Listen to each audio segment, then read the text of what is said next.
Hello, I'm Barbara.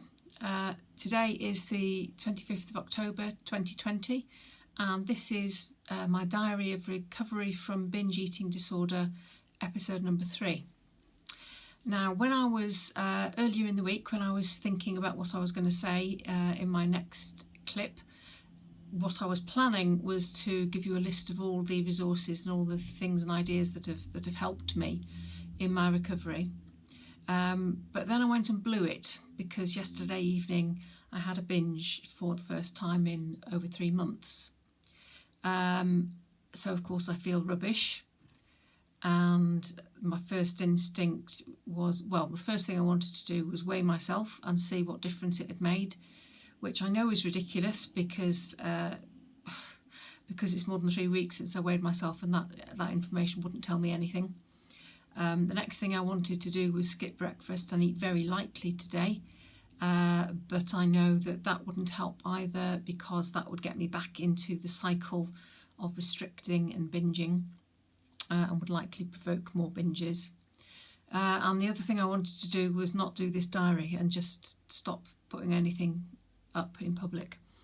But I've decided to go ahead with the diary because it's important to be honest, and the person I most need to be honest with is myself. But one way of doing that is to put this, to record this and to put it out there. So what led to the binge? Well, to be honest, I can't really, there's no, I wasn't under any particular stress. In fact, I was feeling nice and relaxed. There was opportunity because my husband had gone away, they'd gone upstairs to have a bath, and that has always been one of my my easiest times, my most likely times to binge, when I'm on my own. If there was a trigger, maybe it's the fact that over the past few weeks we have included things like chocolate and cakes and biscuits, not in huge amounts, but regularly. And the amounts we were having, the frequency with which we were having them, has been creeping up. Now that is a joint decision that we have both agreed that we're going to buy these things, that we're going to eat these things. But it's really hard because I'm trying to get away from the idea that any specific food is banned or needs to be controlled. And then I go and have a binge like this, and I ask myself if what I've been trying to do is real or reasonable and achievable. I would like to be perfect, wouldn't we all? I would like the road to recovery to be smooth and only go in one direction.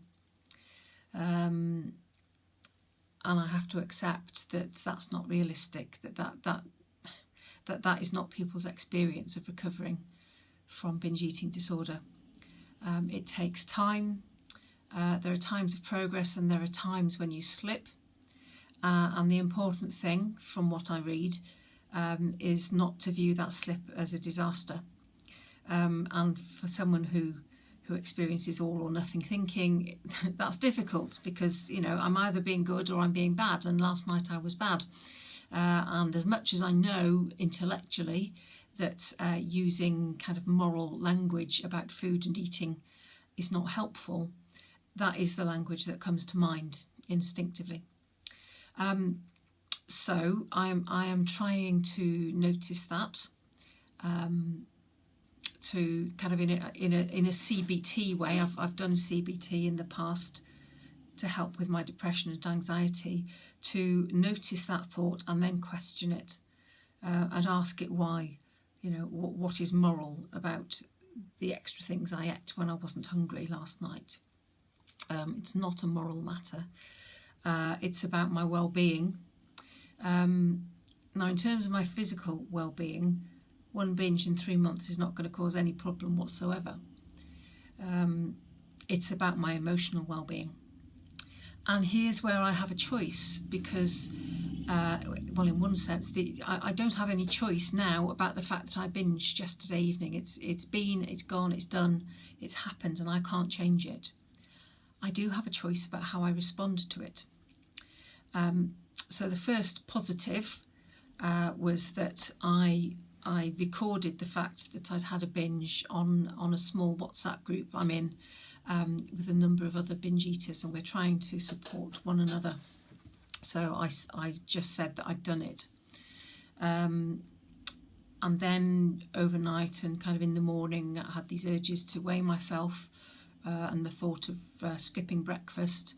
And I recognised those for part of the eating disorder, and I consciously chose not to follow them. Subsequently, I've eaten normally at a normal breakfast. We went out for a walk this morning when it was lovely and sunny, so exercise always good for mood.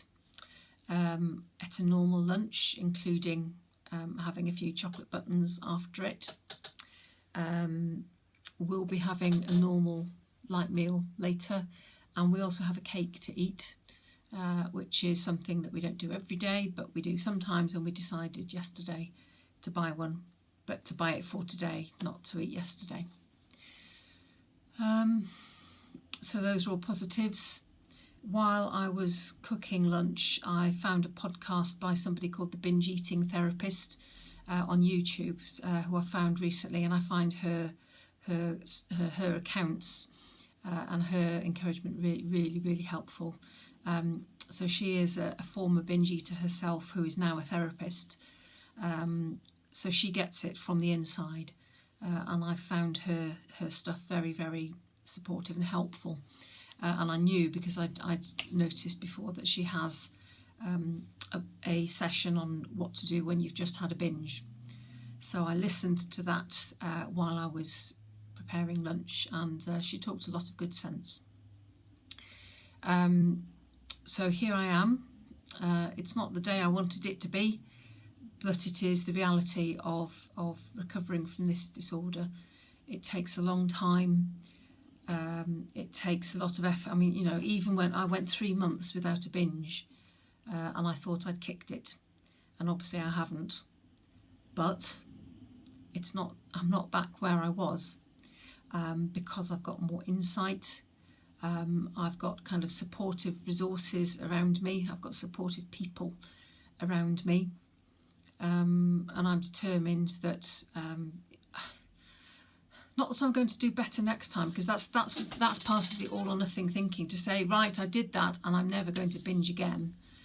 Much as I would like that to be true, it probably isn't true. But I'm not going to allow thoughts of binging again and the fear of that to drive my choices.